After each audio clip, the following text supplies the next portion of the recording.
I've got a list of subjects I want to try to remember, but I know you'll get through them anyway, so no Yeah, problem. I think so. Okay. I quite wanted to start with the PhD really, and how Okay. you got going on that, why you got interested in the first place, and just how Well, you did it. my PhD is from 1972 at George Peabody College for Teachers, which is now part of Vanderbilt University. It's arabesqued about a little bit.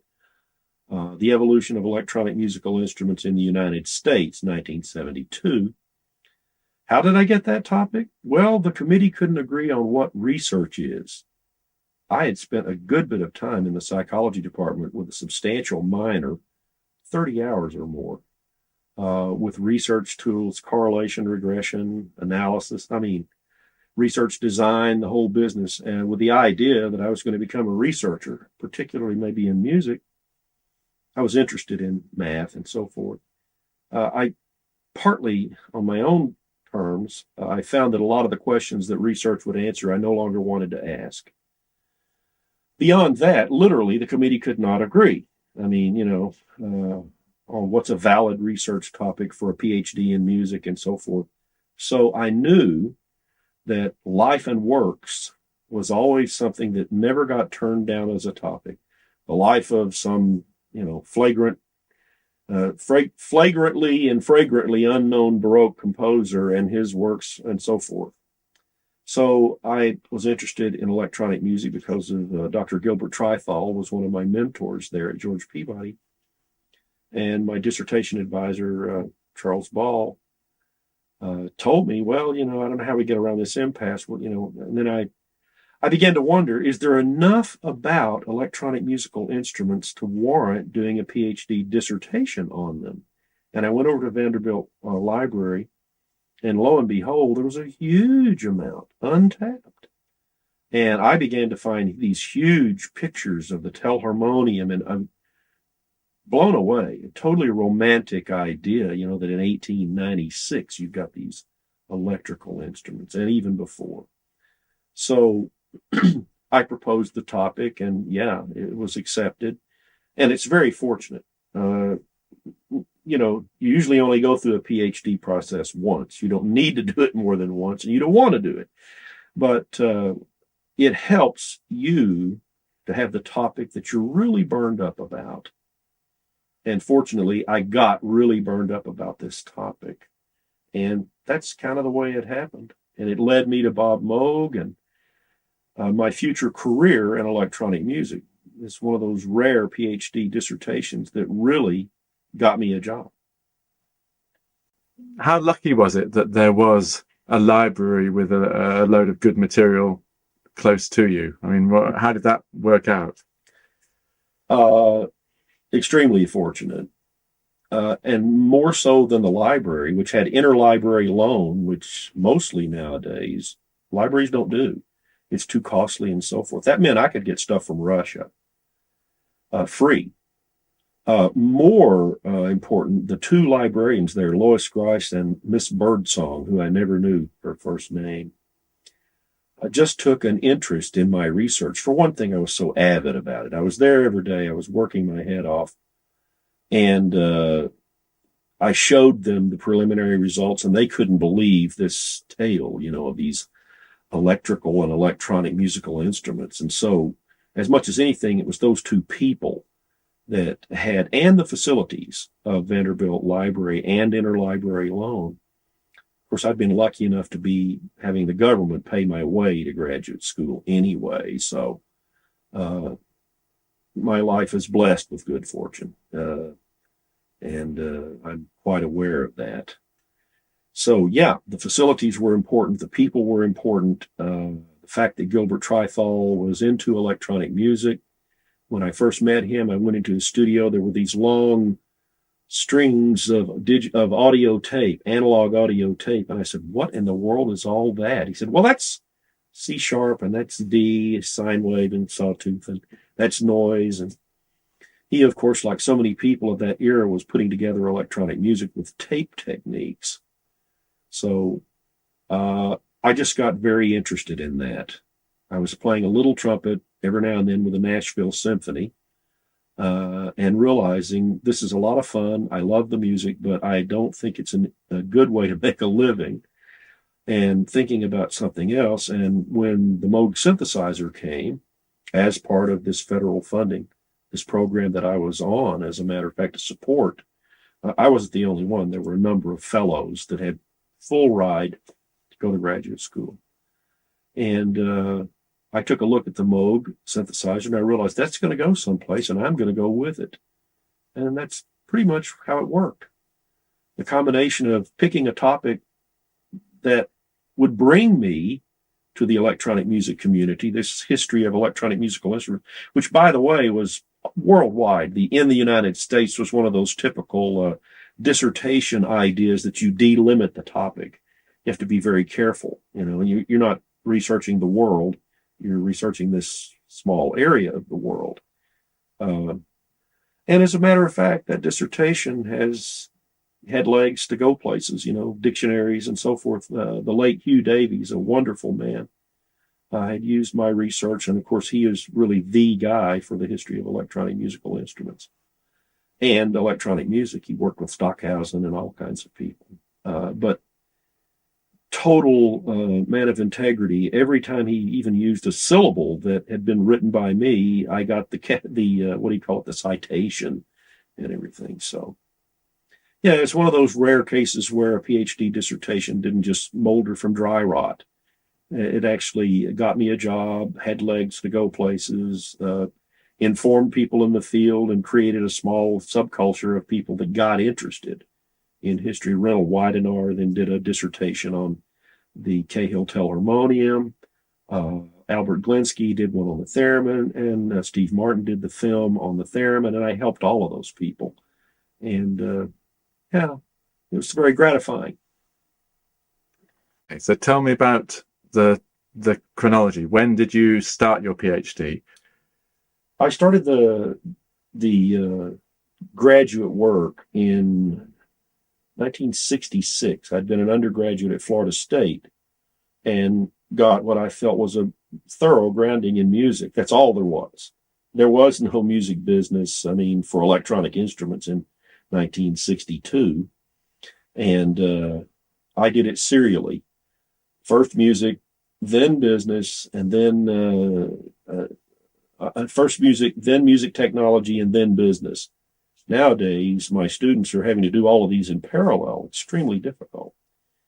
But at any rate, I had the music education, or the musical education at Florida State. And then I came to George Peabody in 66 on this grant, everything paid.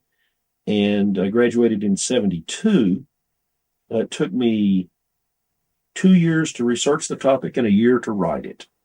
And as I had mentioned previously, if you're thinking about doing an advanced degree, make sure you choose a topic you want to live with, because you're going to live with it.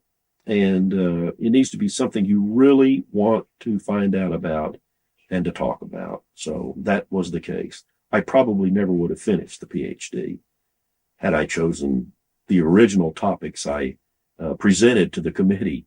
But fortunately, I wound up into the right one, and I was just burned up about it. And the two librarians that I mentioned, they became quite enthused about this project. What was happening in the real world at that time? Well, of course, Bob Moog had developed the Moog synthesizer around 1964, and the Mini Moog about 1970. So I was, of course, aware of all of that. As a matter of fact, as part of my dissertation research, I had made a visit to Bob Moog at the Moog plant in Ithaca. Well, not actually Ithaca. It's Trumansburg, New York, near Ithaca. It was an old hardware store that had been taken over. And, we crawled out on the roof of the first floor and sat there with my little tape recorder. And I interviewed Bob because there was so little room inside and so much noise and, chaos going on. A very busy time. And he put me on to some extremely important people.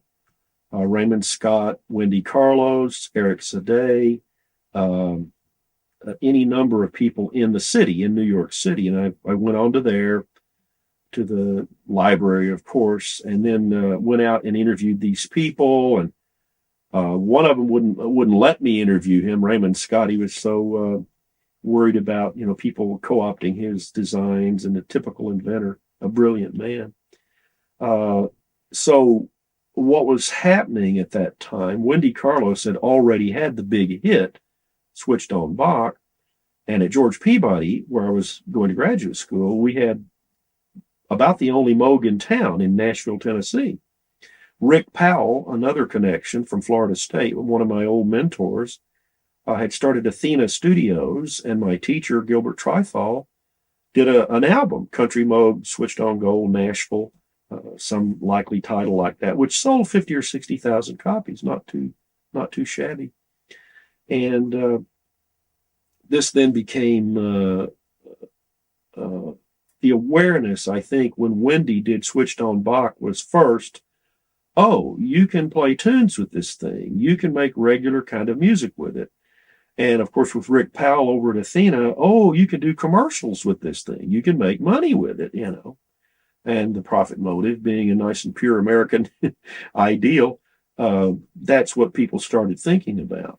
And realizing that 1970, the Mini Moog, and then shortly on its heels, the ARP 2600, there were just a lot of people, and in the press, don't have anything to do with this artificial music and so forth and so on. Not very good semantic thinking in my way.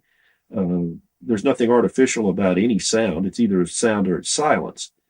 And I'll have a lot to say about artificiality at some point, because I think this is what human beings do best. And I think it's what we're all about. So I didn't have any predisposition to not like music that was electronically produced. I played trumpet with the Nashville Symphony a little bit. I played with Tallahassee quite a bit when I was in college. And I loved it, but I realized very soon, well, this may not be the way to make a living. And it might not be as exciting as something new as I perceive the Moog synthesizer. It's going to go someplace. I'm going to go there. Now, how did I meet Bob Moog then?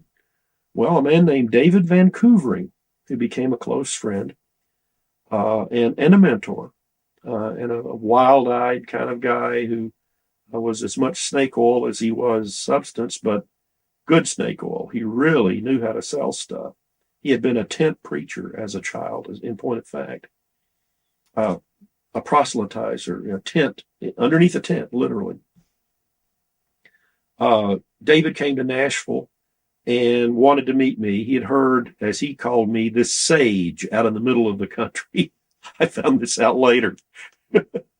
He had told Bob, well, there's this sage out in the middle of the country, because I was doing this improbable research. And he came and showed me the Mini Moog. Excuse me.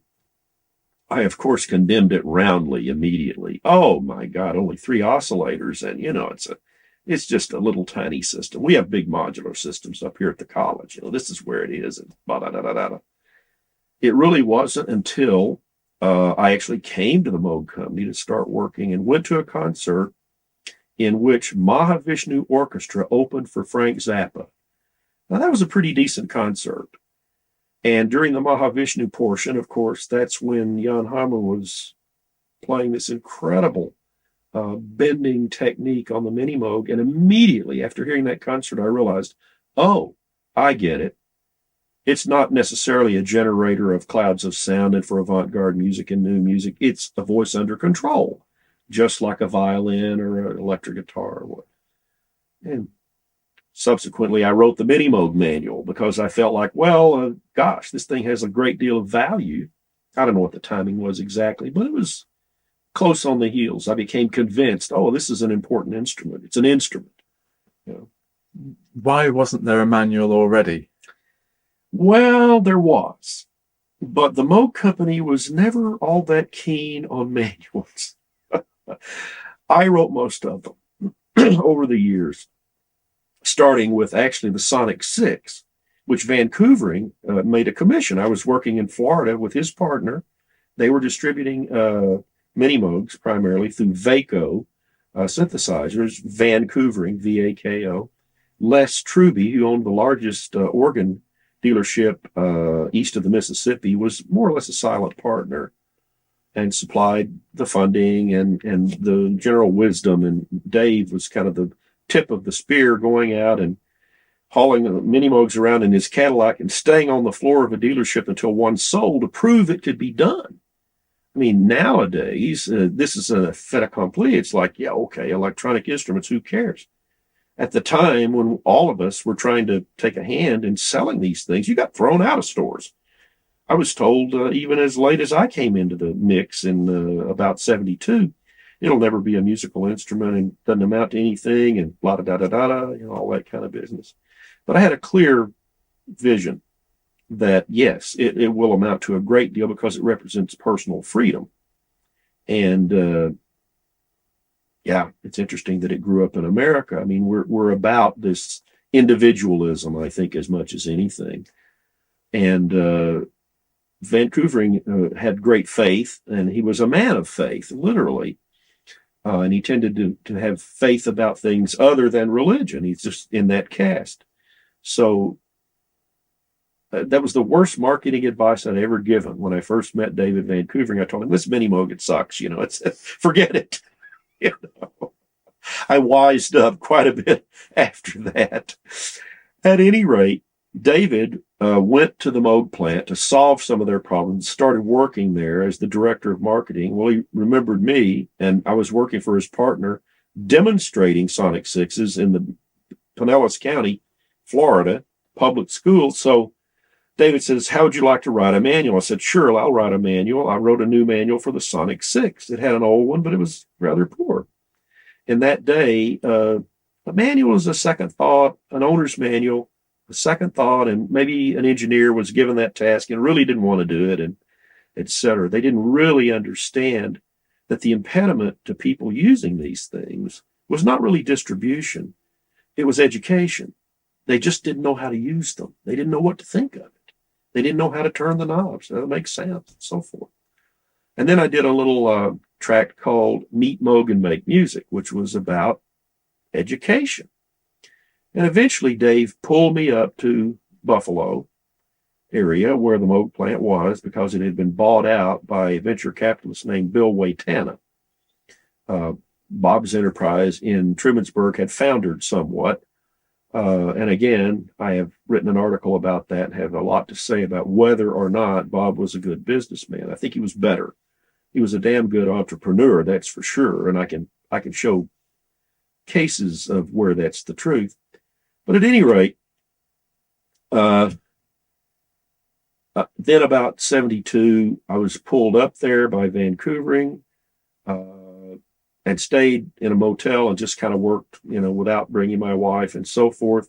Then eventually he offered me a job. I came up, I started running the modular systems division, doubled sales, and, you know, realized some of the things you have to do, which probably violated Fair Trade Act laws, but we did them anyway, you know, a small company, and flourished.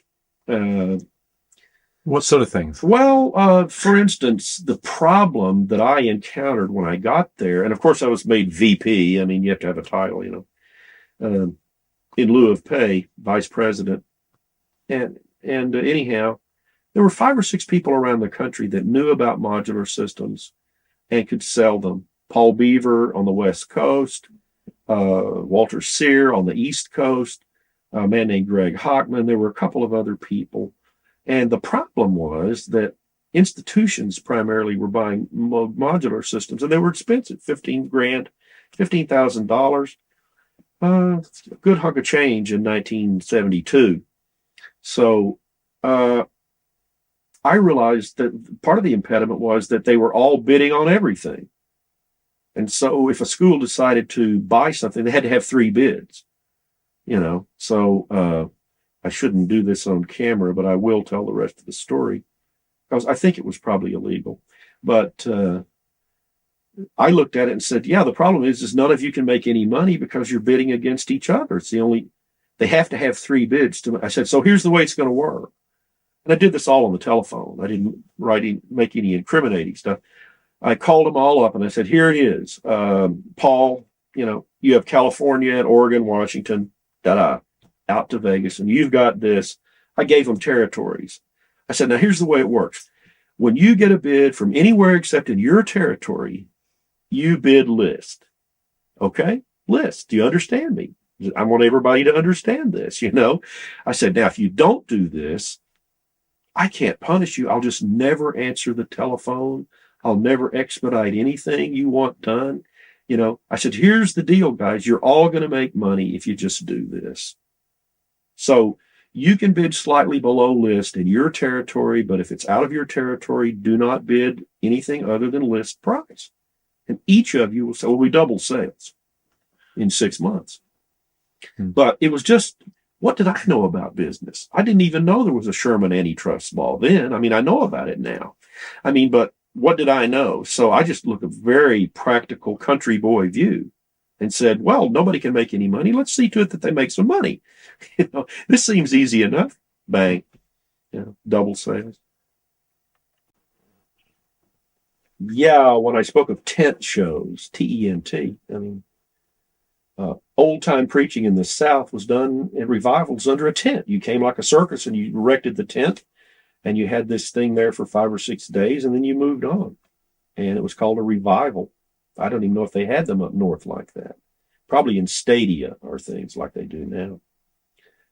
That was Vancouvering's background, and he certainly had that fervor that was needed for the early task of doing this. And when I was at the Moog plant then working with him, about 1972, I was in charge of modular systems, and I did this divide up territories and make sure you don't bid against each other kind of idea, which was just kind of sub rosa.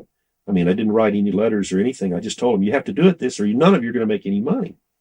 So there had been a lot of sales of synthesizers in the late 60s. And again, this crystal ball thing I have that I'm somewhat proud of, I had actually told Bob Moog when I interviewed him, I said, well, what are you going to do after this modular thing you've got now? He said, well, what do you mean? We're selling $100,000 a month. And I said, yeah, but you can't keep that up. He says, why not? I said, well, there's only so many people that have $15,000. So Bob was not highly attuned to marketing. He was very good at entrepreneurialism, in my opinion. And again, I can buttress that contention. But at any rate, it wasn't a few months that the bottom did drop out. And I think there might have been some larger economic issues in the country. I don't remember the timing exactly. But basically, they had nowhere to go. They designed the Mini Moog. Vancouvering's says that when he asked Bob, well, how many of these do you think you're going to build? Bob reportedly said 50 or so. And Dave immediately said, I'll buy the first 50. Now, what was their relationship, Bob Moog and David Vancouvering? Even prior to that, Vancouvering had come up to the Moog plant and sold Bob on the idea of providing the equipment, a Moog 12, as I recall, in a few pieces and a keyboard, so that Dave and Becky Vancouvering could go to Taco Bell's, a chain restaurant in the United States, and put on this wild and woolly musicology show. Well, where did that come from? Well, Dave's father had been like a vaudeville player. He had Deegan coins and sleigh bells that were tuned and rocks that were tuned. And Dave came right along in that tradition and played all of that as part of his show. He added the Moog synthesizer, basically. It's like, well, look, here's some new, wild and crazy thing, like the other wild and crazy vaudeville stuff that I've got. I'll add that to the show. Apparently, Dave began to understand, regular contemporary musicians could use this and should. And as they say, that's kind of how history happened. A very tenuous connection at first. And then, Dave became director of marketing. And in terms of modules, which I was in charge of, even though by now I'd written the Mini Moog manual up at the Moog plant and was living there. And they found out, oh my God, he can sell Mini Moog. So they started sending me around. It wasn't my design. It wasn't my job title, but, the tiny, tiny little company, everybody does everything. I mean, one of the first things I did at the Moog Company was prepare a brochure for a trade show. They asked me on one Thursday, could you have a brochure done by Tuesday? And I said, well, yeah, sure, of course. I had to went away sweating bullets thinking, I don't know how I'm going to do that. And I went to Vaco and I said, Vancouver. And I said, well, who do we have? Well, we got Bob Gadash over here. He does the art and he's a crazy, wild and crazy guy. So that's how I started helping to publish my own owner's manuals and so forth. Very vertical organization to the extent that I wound up doing everything: artist relations, advertising, wholesale, retail, and training, manual writing, just everything, for which I'm profoundly grateful. Because in the industry now, the instrument industry, you have a specialist that does artist relations. You have an advertising house that does Buicks and Fords and your instrument. I mean, I was there sufficiently on the ground floor that I got to do everything. Great fun. Now, what Vaco did then, Vancouvering, is as soon as he became director of marketing, he recognized we don't have a strong enough presence in Europe. And he made some changes domestically, but also he made all of these beachheads in Europe, Monzino in Italy, and I forget the outfit if you mentioned it. Dallas Arbiter, I think was the first one. Don't hold me to that. I'm a little hazy about which the companies they were. And anyhow, Vancouvering established these beachheads all over Europe. And of course, sales grew. And then I became quite instrumental in establishing a beachhead in Australia. I went there twice, 5 weeks at a time. And as I'm fond of saying, they still have my name on my picture on the post office wall. Have you seen this man? We want him. Because I must have sold about 300 Sonic 6s, which was known affectionately and colloquially at the Moog plant as the Chronic Sick, not the Sonic 6. That instrument, as a matter of fact, was never really a Moog product. It came from the old Musonics company that Bill Waitana had funded, and a couple of guys he hired kind of off the cuff that would come in and get paid that week and go away. And they made this design. It was 5 volts per octave, which was not the standard that we were moving toward of 1 volt per octave. And when Waitana took over the Moog Enterprise and moved it to Buffalo rather than out in the sticks, to an old glue factory, as a matter of fact, in Williamsville, New York, where they had rendered horses, literally. It was a glue factory. And still had the vats out in the other buildings. We were in there. I worked there. But Vancouvering had this incredible energy and presence, and just wasn't going to take no for an answer. And essentially made synthesizers go all over Europe. I helped. I went over and trained some of their people. Val Podlasinski, who became Val Joseph. He took that name. Roy Gowdy then came on board. Different places, and those people proselytized and spread this word, through many, many demonstrations. And I did weeks at a time in Europe, weeks at a time in Australia. Dave, in the same model, basically, that Vancouvering had done, putting mini Moogs into his Cadillac and going out and standing on the floor until he sold one to convince dealers, yeah, this is viable. It's the next big thing, which of course it has been. So what instruments did you take around when you did my demo? Yeah. Sonic 6 or? I did everything. I mean, and usually by the time I came along, most dealers had one of everything. And that was the deal. If you're going to have Tom Ray do a clinic, you can't sell from an empty cart. We're not going to bring instruments in. You have to believe enough in this that, you'll buy at least one of. And in some cases, it was exactly that, one of. In some cases, they were quite viable. In New York, Sam Ash, Manny's, the big dealers had gotten into it with a vengeance and realized, oh, yeah, we can make money doing this. And they did. So usually my role would be to come in as the visiting fireman, and things would be pretty much set up, and I'd give her my shtick and so forth. So I sold mini Moogs, Sonic Sixes, micro Moogs, multi Moogs, that entire era before we hired a couple of other demonstrators, and um, I kind of got pulled up into marketing a little bit more, a little higher up in the organization. I would like to recognize somebody at this point about demonstrations and stuff. A number of people have claimed being the first Moog clinician or Moog demonstrator. The first Moog demonstrator or clinician was Chris Swanson. End of story. That's who it was. Because Chris, a fabulous musician who died prematurely, I hate to say, a fabulous musician and a great performer, and showed people with the old Moog ribbon how to do pitch bending before there was the wheel on the mini Moog. He was doing this.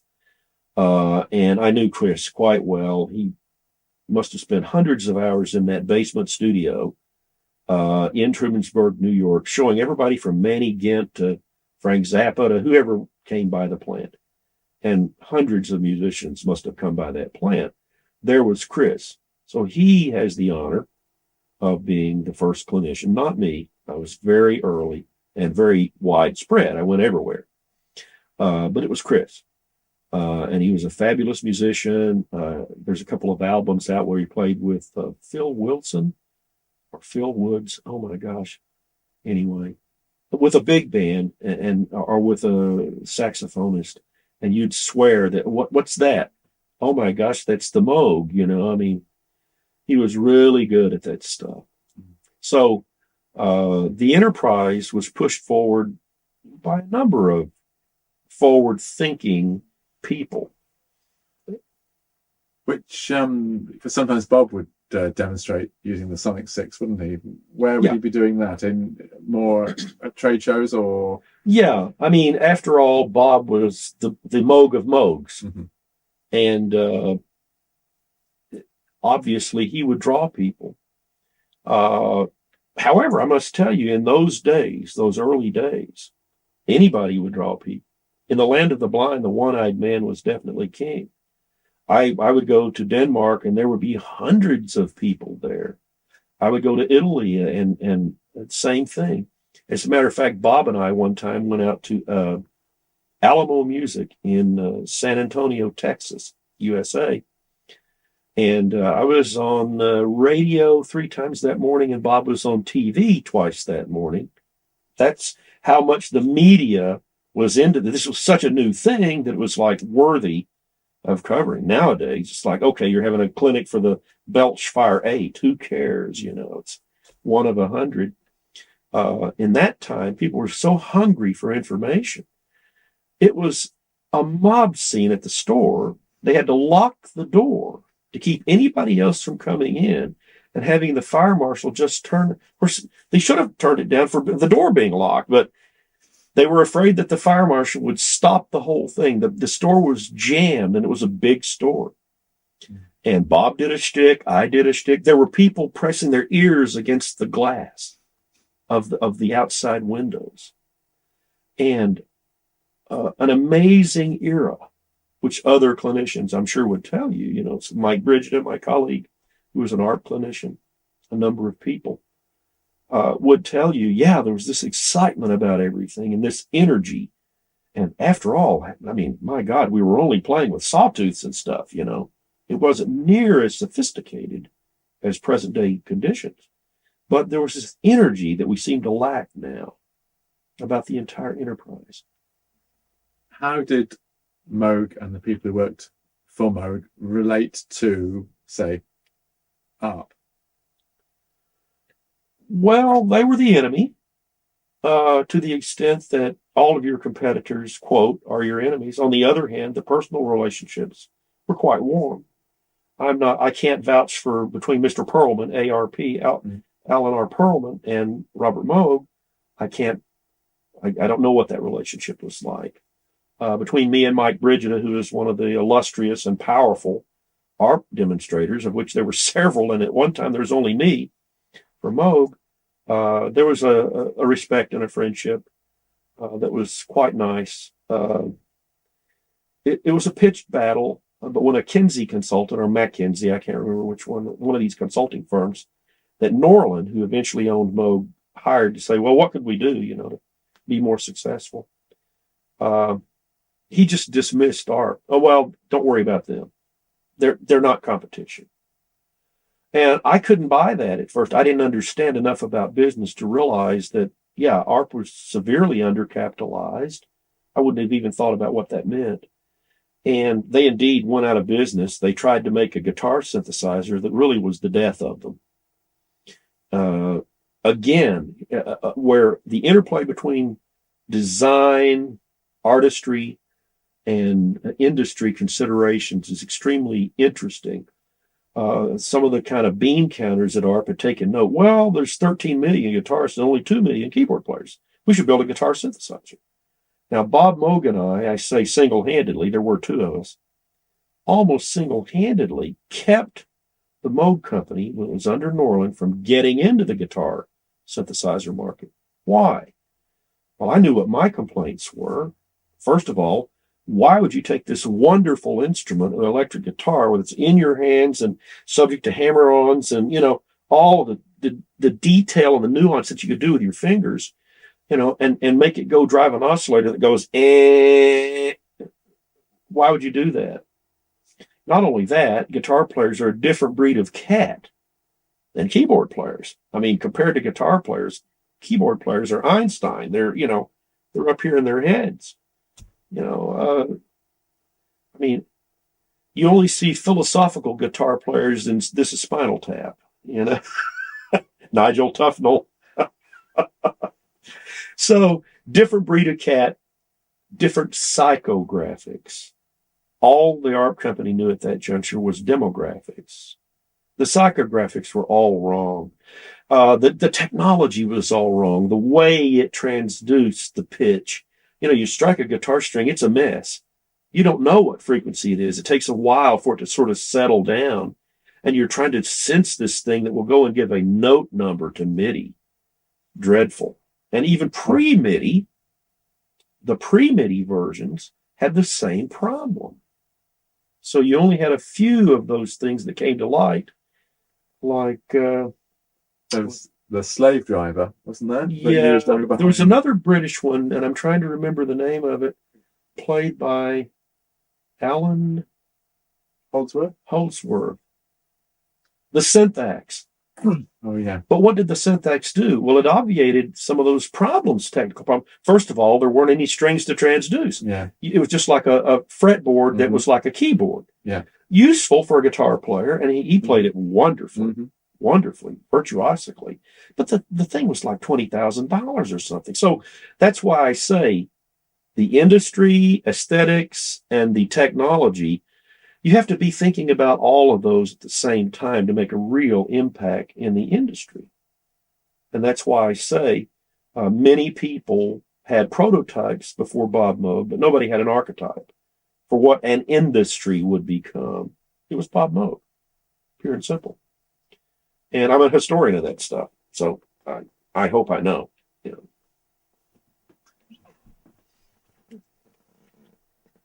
Yeah, tell me more about Vaco and Vancouvering. Yeah, specifically some of his extra Moog activities, when he left the company, or, I had a checkered career myself. I was fired twice and quit 3 times. Never by Bob, but, the owners and so forth. And Dave was heir to the same problems, within the organization. So he did various and sundry other things. He developed an instrument called the Vaco Orchestron. It was forward-looking to the extent that it was about real sounds, what I called a real sound instrument. A lot of people in the industry thought that we would electronically manipulate pulse waves, Walsh functions maybe, or something, have some kind of a design where electronically we would produce realistic sounding instruments. I mean, I think that's done now with physical modeling. It was too far into the future. I saw quite clearly that sampling, a la the Mellotron, but in a digital version, was going to happen. I think Dave did too. Dave didn't have all that much amount of technical acumen, so he really couldn't assess always, whether the technology fit the dream. He was correct in the dream because the orchestron, it was based on a Mattel Optigon, had real world instruments on these photoelectric discs, these plastic discs, and the waveform engraved on there. Well, that wasn't his idea. It wasn't Mattel's idea. The idea of discs that had, engraved or this or that, the Compton Electron, I mean, the Velty organ, there's all kinds of instruments that did it that way. The super piano back to 1925 by Emmerich Spielmann in Austria. There's just all kinds of rotating tone wheels. The Hammond organ, it just happens to have around the periphery of the wheel a sine wave. It could have been another wave. Well, there's an inherent problem with that technology. 12-tone music, equal tempered music, is the 12th root of 2, which is 1 point, in some fractional situation there.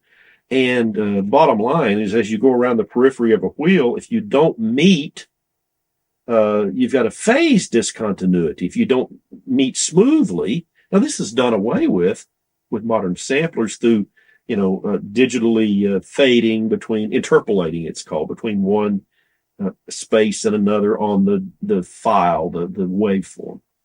But back then, when Waco did the orchestron, well, you couldn't do that. Now, I had learned from Alan Douglas, who had written a book, several books, that what the problem was. And there was a man named Dorff in the United States who articulated essentially the same thing. So what was your recourse? Well, your recourse in that design is to have 12 wheels, because now you can make the wheel any size you want, and you can have octaves of the same note such that the waveform doesn't meet and all of a sudden have a discontinuity. Click, like that. Well, you can't have 12 discs in a viable musical instrument that every time you want to change the timbre or something, you got to change 12 discs, So Waco put all the notes on one disc. Not he, actually Mattel. But for Mattel, it was like a kid's toy or something, and Dave tried to elevate it to the status of a serious instrument. And of course, as it went around, you'd be playing this reasonably noisy string sound, and all of a sudden it'd go click or clunk, like that. And it just had too many technical problems to be viable. And I remember seeing that instrument in Florida where Dave was living, and I'd come down there and he had to show me, here's what I'm doing. And I told him about the discontinuity problem and so forth. But, when David got into the mode of the fever of believing in whatever he was going to do, then that was that. And he had signed up all kinds of doctors and dentists to put in $2,000 a piece in what's it called, a limited partnership. So he raised a good bit of money to do this thing, which I might add, Ray Kurzweil raised a lot of money for the Kurzweil, which essentially failed. So, Waco is not unique in having this experience. But at any rate, the instrument had a deserved death. It had other problems. It was hard to keep mechanical stuff together, and I kept telling people, look, there are these ways of digitizing sound, and this is the way it's going to go. Which, interestingly, Bob remembered that I'd made that prediction in a Keyboard Magazine article of some years ago, because the rest of the industry just wasn't hearing that. They were, no, we've got synthesizers, they're going to be electronic. Even as late as, dates. Well, I won't worry about the date. We had actually Charlie Winterbull and some people that had done the SID chip for the Commodore 64 computer come with a digitizing sound system, a digital sound system, to the Moog company. Well, I must tell you, the Moog engineers poo-pooed it. Oh, it's only 8 bits, it's noisy, it's this, it's that. I said, it's exactly what the customer wants. Precisely what the customer wants. That then became, and again, I'm having a senior moment. I can't remember the name of the company. Ensoniq? It became Ensoniq. That development became Ensoniq and became a $10 million company selling their lousy little 8-bit sampler, which was in the mix of the noise of a musical performance and a mix in a studio, who cared about the noise? It sounded better than so many other things that were available. At the time, I was somewhat involved, and I tried to prevail. I said, no, that's it. Let's go with those guys. They've got something. We can develop that. No. At one point, Norlin actually owned an 18-month option on Synclavier. Yeah. And gave it up, didn't develop it. It was all the way back when John Appleton and Sid Alonso and Cameron Jones were the principals at Dartmouth. And Jim Whitehill and Bill Challoner and I went up and did a negotiation with them and came back within a few weeks with this 18-month option to have that technology. Now, that company failed, of course, but the real question is would they have failed if the money that Norlin had gotten behind it and, made smaller versions and done what you could have done? It's interesting to note that Synclavier are still used at Glen Sound and are still used by the dean of my division who does film scores, Stephen Crows. People that have them don't want to give them up, which says a lot about, again, my viewpoint. You got something that works, you don't get rid of it. If it works, don't replace it. Hollywood is pretty much this way, as a matter of fact. They're going to use whatever technology they're going to do. I mean, that they've proven works. They don't care if you can do Foley, footsteps, and noises, digitally or anything like that. They've got Foley artists that come in one afternoon and do Foley for an entire 10 minutes of film or something, So are there still lots of Foley artists in it's Hollywood? Still done the old-fashioned way. Yeah. The idea that, oh, no, we can do that with digital sound effects and so forth. Why do that? You can stand there with a leather jacket and make it creak so that when Darth Vader comes in, there's some sound to acknowledge that somebody's there, which we have to have, of course, in film. We need to have a sound for basically everything we see. Yeah. And you can do that real time, and you can do it in sync. And it doesn't really matter if it's in sync. What you learn after looking at this stuff a little bit, you realize hardly anything's in sync. The dialogue's not in sync. It's all done post, after the filming. And you try to get a good sync, but if you don't, people are watching the movie. They're watching the art object. They're not critics. They're not standing there picking it apart. They're there to enjoy something. And they do. They suspend disbelief. But there must be a maximum shift where people do notice. Oh, yeah.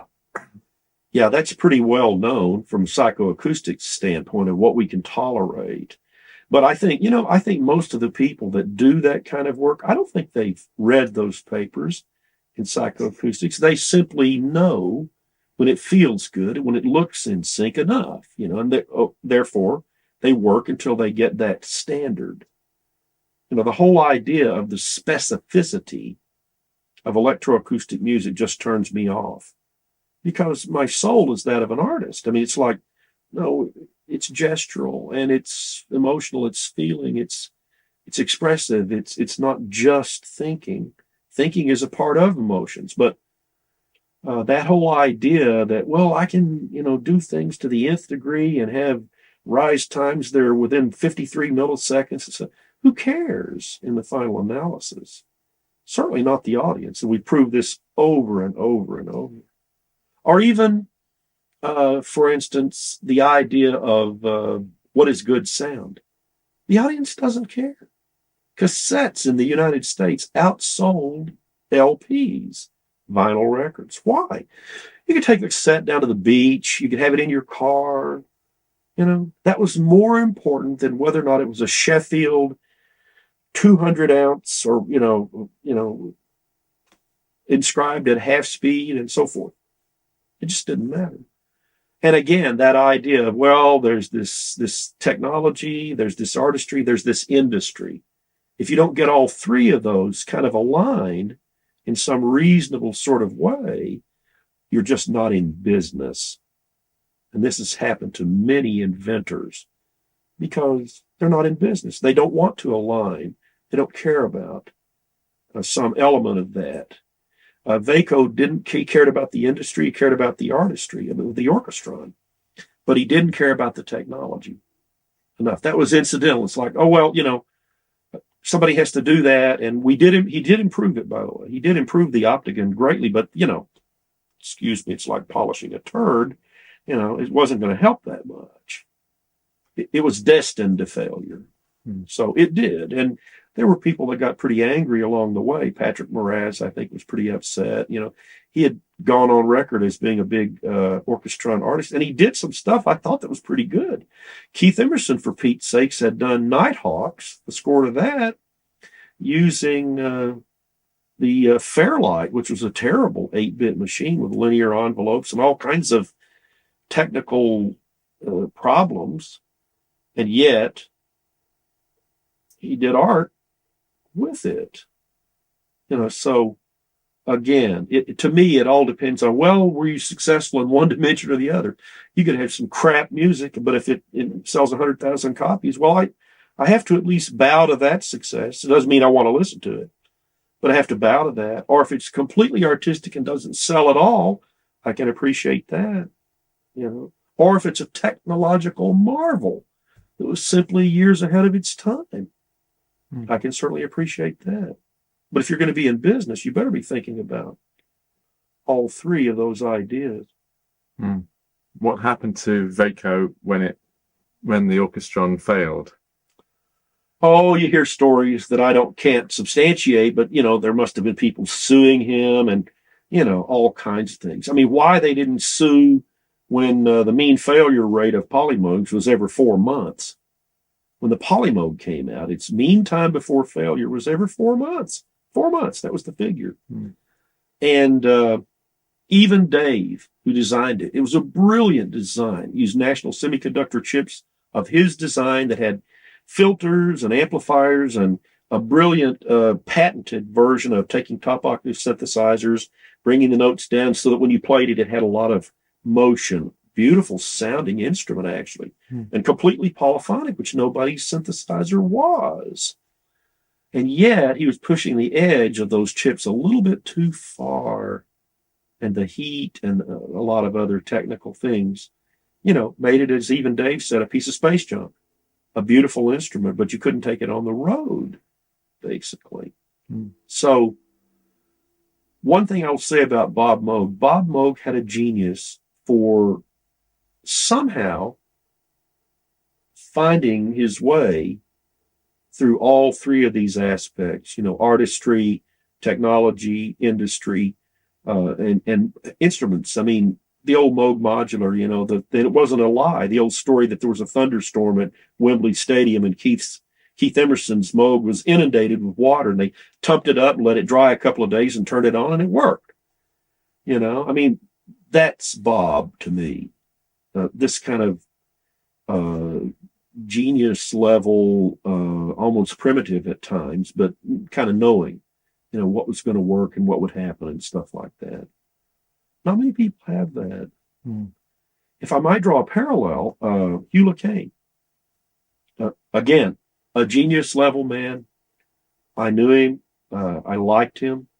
He was suspicious of me because I was selling mini Moogs, and he really thought that what he had started out as an electronic sackbut was going to compete with a mini Moog. Well, nothing. It was insane even to think that. I mean, it was a prototype. There was one of it. It had weird, anomalous situations, the nails hammered into a board and filed off to make the scale. I mean, things you couldn't possibly bring to the market. But Mr. LeCain never had to face the crucible of the marketplace. He was supported by the Canadian government. He did brilliant one-ofs. They wound up in Canadian electronic music studios. But I don't think there was any way he was ever going to be aligned from his own personal disposition toward the marketplace.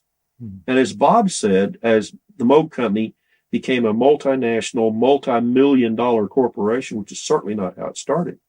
Bob told me one day, he says, you start as a garage shop, you go to a multi-million, multinational. He says, somewhere along the way, you bypass either the competency or the interest of everybody that was in the garage shop. And I think to a certain extent that was true about the entire American synthesizer industry. The Moog Company, or ARP, or Tommy Oberheim, or Dave Smith, Sequential Circuits, could come to NAMM and score big this time and have, a lot of hullabaloo and sell a lot of it, a lot, whatever a lot was. There were 13,000 mini Moogs sold. Some people think there were 400,000. It had this mind share that was impossible. There were 13,000 sold. That's all over all those years. Anyhow, you could come and do that and have a momentary triumph, but the fact that you were undercapitalized was your death knell. The Gulf Plus Westerns, the Yamahas, the Rolands, which was really a consortium in a way. How can Roland bring this many instruments to market? Well, they had people all over Japan bringing Mr. Kakahashi instruments, and then he'd put the Roland imprimatur on them. There it goes. You see this in other outcroppings nowadays. Native instruments. I can't for the life of me believe that the same team did Absinthe that did Reactor. They're both virtual synthesizers. They didn't come out of the same mind. No way. So this was about naivete on everybody's part, in my view. And that's why when the consultant came in from Chicago, he said, don't worry about ARP. They're not our competition. And he was right. I didn't understand. Well, yeah, but aren't we have these ads and they do them and we do them and we're competing. And no, he looked at their Dun and Bradstreet and realized they're going to be out of business in a few months or, 6 months or whenever. When was this? Well, about when they went out of business, which I don't remember. There was an article in Inc. magazine, INC, not very complimentary, I must say, about how they sort of shot themselves in the foot with the guitar synthesizer development, overextended themselves. It was a dog in the marketplace. It didn't track all that well, and there's technical reasons it didn't. And they didn't realize guitar players don't want to play clean so they can play a synthesizer. Not enough to make it a viable product. And we still suffer from the keyboard mentality today. MIDI, the first version of MIDI, it's still this way in 2008 here, is edge-oriented. Note on, note off. Well, tell a tenor saxophone player, turn a note on, by the way. I'll be back to you and turn it off in a minute. It's not the way you play those instruments. So the fact that you play a guitar in a more immediate and personal way didn't lend itself to the switch-like note on, note off of keyboards and MIDI grew with keyboards. It certainly doesn't fit wind synthesizers, with their continuous expression. Now, can you do stuff with MIDI in that context? Yes, for the same reason that musicians have always been able to do things like hold an instrument with four, pieces of catgut on it and take horsehair on a stick and hold your hand backwards and rub it this way and make exquisite music. Musicians have always been circus performers, and we've done marvelous things with this kind of low value protocol called MIDI. So that's another story, as they say. Yeah. Tell me about Dave Luce and golf. Dave Luce and golf. Dave Luce was president of the Moog Electronics Company. He had been engineer at Moog Music, had done Polymoog and a number of things, and an interesting man. And one afternoon I was working there, and he said, "Let's go play golf." I said, "No, I don't play." Well, y'all learn. I said, Dave, I play games where I hit the ball and other people chase after, but I don't play games where I hit the ball and I have to chase after, the usual nonsense. Oh, well, come on. What's wrong? Are you afraid to? I said, I don't have any clubs. I have an extra set of clubs. I don't know how to play. I'll show you. A little bit of a lie. I had hit golf balls as a child when we lived in Chattanooga, and I made a little money hawking golf balls, finding them, and selling them and doing a little caddying. Still had caddying back in that era. So lo and behold, we went and played golf, me and my street shoes and, the whole bit. And he showed me, said, do it, turn it more this way, okay, hit it. Within that round, I was hitting the ball like a champ. a long way, first of all. And I didn't even use woods. I had a 3-iron. I teed off with a 3-iron. I could hit it about 250 yards, which for anybody is a long way, especially with those clubs, those older clubs. And naturally, as soon as I realized, hey, I can do this pretty well, I had to do it. So it's almost like a drug, It's feedback. We know about it. It's positive feedback. It's like, well, you feel pretty good about yourself, Anyhow, I broke 100 on the 12th game I ever played, and he made note of it. He said, he was like incredulous. He said, you broke 100. It wasn't a wimp course. It was a big course. You broke 100. I said, so what? What was it? He says, 94. I said, my God, Dave, par is 72. That's no good. And he looked at me and he says, you jackass. He says, 80% of the people that play this game never break 100, which I think is true. Maybe even higher. It's a hard game. And there's a lot of players, a lot of amateurs. So I broke 90 that year, and the next year I broke 80. So needless to say, I was hooked, and I do love the game now. It's like, it's very Zen-like. There's only you, the club, and the golf ball. There's the course. Yeah. There's no component to blame anything on. Nobody beat me. It's very much about your own emotional control, the idea that you can accept these crazy things. You got a great round going, then all of a sudden you hooked one over into the pond. There's the round. It's gone. It's a much more difficult game in some ways than baseball. You can stand up and at the plate with baseball and screw up 2 out of 3 times to be the American League batting champion. And they don't care where you hit it. Just hit it where somebody isn't if you can.